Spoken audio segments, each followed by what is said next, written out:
कार्यक्रम के मुख्य अतिथि आदरणीय डॉक्टर महेंद्र नाथ पांडे जी, माननीय विधायकगण, जिलाधिकारी महोदया, पुलिस अधीक्षक साहब, सीडीओ साहब,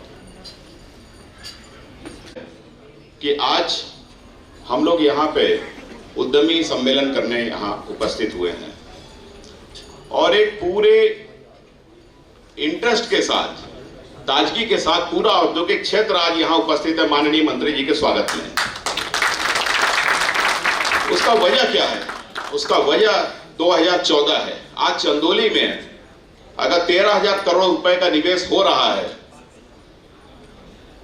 तो इसका पूरा श्रेय हमारे आदरणीय सांसद जी को जाता है, केंद्रीय मंत्री जी को जाता है, जो हम लोग के संगठन के संरक्षक भी हैं।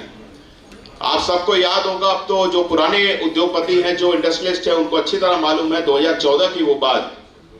2014 में अभी अधिकारी हमेशा बदलते हैं, जिलाधिकारी महोदया भी नहीं आ गई, एसपी साहब भी नहीं आ गए, सब लोग नए आए गए हैं।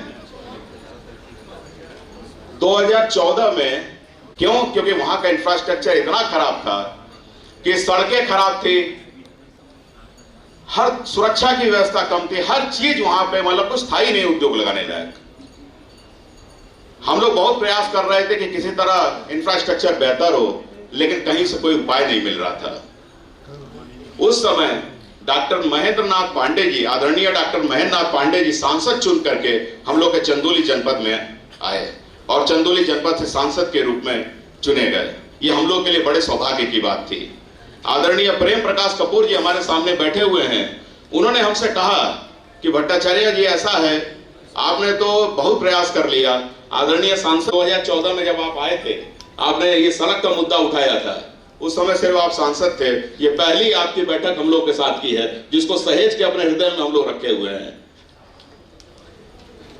आदरणीय सांसद जी आए, उन्होंने कहा कि सरकार अभी हमारी नहीं है, आप लोगों ने बुलाया, हमने यहाँ पे देखा, ये स्थिति बहुत ही नाजुक है और इस नाजुक स्थिति को देख के हमें दुख हो रहा है और निश्चित तौर पर हम आपसे ये विश्वास दिलाते हैं कि जब हमारी सरकार उत्तर प्रदेश में आएगी तो हम इस सड़कों को सीसी रोड बना देंगे और इस इंडस्ट्रियल एरिया को वो देखे। जब शाम हो गया, शाम को जाने लगे कि स्ट्रीट लाइट नहीं है, कोई अंधेरा अभी डूबा हुआ है पूरा औद्योगिक क्षेत्र, तो हमारे सांसद जी ने कहा कि मैं सांसद निधि से कुछ नहीं तो मैं आपको स्ट्रीट लाइट और हाई मास्ट दे देता हूं। और वहीं से शुरुआत हो गया हमारे रामनगर औद्योगिक क्षेत्र के विकास का।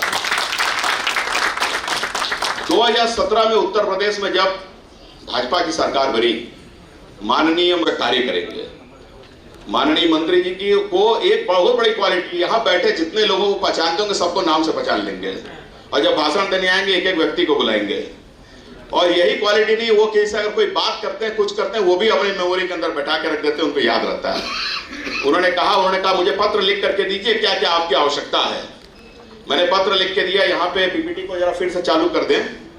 और माननीय मंत्री जी ने उसके बाद से जो तोड़ सीसी रोड बनाना और सब कुछ का उद्घाटन, ये शिलान्यास, ये बैठक माननीय मंत्री जी आपने जो किया था, कई बैठकें हुई और आप करते रहे। उस समय हम लोग के उत्तर प्रदेश के उद्योग मंत्री आदरणीय सतीश महाना जी थे। सतीश महाना जी को माननीय मंत्री जी ने कुछ ऐसी बात कही कि सतीश महाना जी इतने प्रभावित हुए कि वो हमको हमेशा अपने यहाँ बुलाने लगे और हमारे यहाँ भी आना शुरू कर दिया उन्होंने। ये आपकी एक बहुत बड़ी क्वालिटी, जब किसी के बारे में बोलते तो इतना बोल देते हैं कि सामने वाला सोचता है कि बहुत खास है, बहुत अच्छा व्यक्ति है, तभी वो उन्होंने काम शुरू कर दिया। और उनकी देन थी कि यूपी सीडा के जो एमडी उस समय के थे, जो हम लोग इंडस्ट्रियल माना नहीं चाहते थे, वो भी आए और वो उस बैठक में बैठे और उन्होंने घोषणा की कि हाँ मैं करूंगा। 8.5 करोड़ रुपए से शुरू किया माननीय मंत्री जी ने सीसी रोड बनवाना इंडस्ट्रियल एरिया में, और आज मैं गर्व से कह सकता हूं कि 25 करोड़ के ऊपर खर्च हो चुका है। और आज मॉडल औद्योगिक रूप जी पूरे उत्तर प्रदेश के किसी भी इंडस्ट्रियल स्टेट में सीसी रोड नहीं है। ये हमारे माननीय मंत्री जी के देन है कि खाली चंदौली जनपद में ये हुआ है, सिर्फ चंदौली जनपद में ये हुआ है। CC road, CC drain, 1.5 crore रुपए का सीसी ड्रेन, ये होता है विकास, इसको कहते हैं डेवलपमेंट। और उसके बाद लगभग 16,000 लोगों के ऊपर का रोजगार, जिसमें 10,000 लोग चंदौली जनपद के यहाँ पे रोजगार मिला है। सुबह जब हम लोग इंडस्ट्रियल एरिया में खड़े होते हैं, साइकिल लेके, टिफिन लेके, कम से कम 10,000 से ऊपर की संख्या में लोग हम लोग इंडस्ट्रियल एरिया में नौकरी करने आते हैं, जो माननीय मंत्री जी के देन है। नहीं होता तो आज ये यहाँ पे ये सम्मेलन भी नहीं होता। एसईओ साहब, आपने कहा जो डेवलपमेंट हुआ आपकी यूपीएसआरटीसी में, जब भी जाता हूं आपकी यूपीएसआरटीसी के सारे अधिकारी मुझसे कहते थे कि अरे आप पूरा पैसा खाली वहीं लेके चले जाएंगे चंदौली, और बाकी उत्तर प्रदेश में कहीं नहीं मिलेगा। उनके ये वर्डिंग थे। एमडी साहब ने हमसे कई बार, आज भी एमडी साहब हंसी मजाक में ये कहते हैं कि भट्टाचार्य जी आप सब पैसा लेके चंदौली चले जाएंगे और बाकी प्रदेश को नहीं देख रहा है। पूरे प्रदेश में कहीं सीसी रोड नहीं है, खाली अपने चंदौली जनपद में सीसी रोड है। आप लोग पूरा प्रदेश घूम के देख ले, मैंने देख लिया। रोजगार भी बढ़ा, सारी व्यवस्था बनी। मंत्री जी, आज मंत्री जी का एक और दिन आप लोग को नहीं मालूम है। कभी भी कोई छोटी से छोटी समस्या होती है, मंत्री जी को अगर फोन के माध्यम से बोलते हैं तो तत्काल संबंधित मंत्री को उत्तर प्रदेश की चिट्ठी बना करके भेज देते हैं और उसमें त्वरित कार्रवाई करते हैं, उसका फीडबैक भी लेते हैं। और लेते हुए अभी मैं एक उदाहरण देता हूं, नवंबर महीने में मैंने मंत्री जी को फोन से कहा कि जो कि डीएम साहिबा को भी मालूम है कि हमारे यहाँ वो ट्रांसफार्मर 10 MVA का 2 ट्रांसफार्मर कितनी बड़ी समस्या है। माननीय मंत्री जी ने तत्काल एक पत्र बनाया, पत्र बना के ऊर्जा मंत्री को उन्होंने दे दिया, फोन भी कर दिया कि ये करना है। ऊर्जा मंत्री जी ने तत्काल चिट्ठी उठा के सीएमडी साहब को दे दिया। सीएमडी साहब के यहाँ से वो एमडी साहब के यहाँ गया, एमडी साहब से मेरी बैठक हुई। उन्होंने कहा फंड नहीं, बस फंड आने वाला है, हम तत्काल इसको फरवरी मार्च महीने में कर देंगे और आप मंत्री जी को मत कहिए, बाकी मैं सब कर दूंगा। ये होती है यहाँ की स्ट्रेंथ।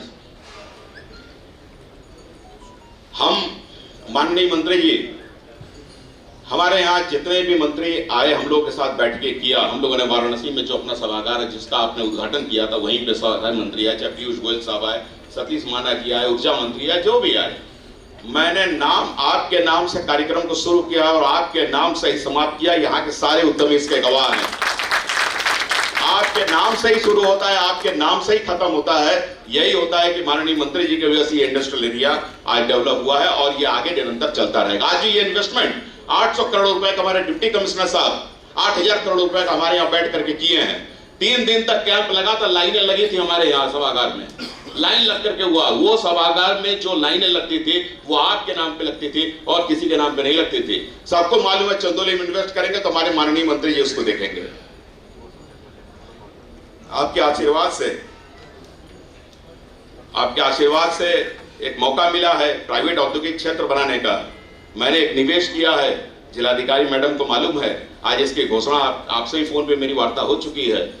ये 187 एकड़ जमीन भूमि का एक औद्योगिक क्षेत्र हम लोग बनाने का प्रयास कर रहे हैं, जिसमें हमारे साथ 3 और बड़े लोग जुड़े हुए हैं। इसमें आपका आशीर्वाद रहेगा तो निश्चित तौर पर यह बनेगा और बनेगा तो चंदौली जनपद में इन्वेस्टमेंट और भी आएगा और जो कुछ भी होगा वो आप सबके प्रशासन के सहयोग और आप सबके सहयोग से ही संभव हो पाएगा। साथ में हम लोग मिर्जापुर जनपद के लिए भी सोच रहे हैं, लेकिन प्रथम हम लोग चंदौली में ही औद्योगिक क्षेत्र का डेवलपमेंट का प्रोग्राम होगा जो कि आगे बताया जाएगा। तो मैं एक चीज और, आप यहाँ पे चूंकि समस्त उद्यमी यहाँ उपस्थित हैं, हमारे यहाँ मंत्री जी, मैंने फोन से आपसे कहा था कि कुछ उद्यमी ऐसे हैं जो लोग अपने जो सरकारी रेट जो मानक हैं वेतन देने का, मैंने उसके आपके फोन के बाद मैंने इसको बहुत गंभीरता से लिया और सारे लोगों से मैंने पूछा, मैंने मीटिंग ऑर्गेनाइज किया कि आप लोग कितना वेतन देते हैं लोगों को और क्या करते हैं। तो हमारे यहाँ मैंने आपको फोन पे जिनका नाम लिया था, अशोक सुल्तानिया जी खड़े हो जाए, आपके लगभग 1200 कितने आदमी है, 1200 आदमी काम करते हैं। आपने कहा कि हम टीए डीए बोनस सब देते हैं, मेरे रिकॉर्ड 20-25 साल के आप देख लें। और यही नहीं, हम आज कम से कम 40 से 50 हजार रुपए तक के वेतन देते हैं, दे करके करते हैं। ऐसे कम से कम यहाँ बैठे 50 उद्यमी ऐसे होंगे जो लोग पूरा मेंटेन करके करते हैं। यहाँ पूरे नियम का पालन करते हुए लोग करते हैं, हम सबके लिए गर्व की बात है। मैं इसी के साथ चूंकि अब बात को यही विराम देता हूँ। हमारे डिप्टी कमिश्नर साहब का 2 बार इशारा हो गया है। मैं इसके साथ धन्यवाद करता हूँ और आपको मैं बारंबार प्रणाम करता हूँ। धन्यवाद।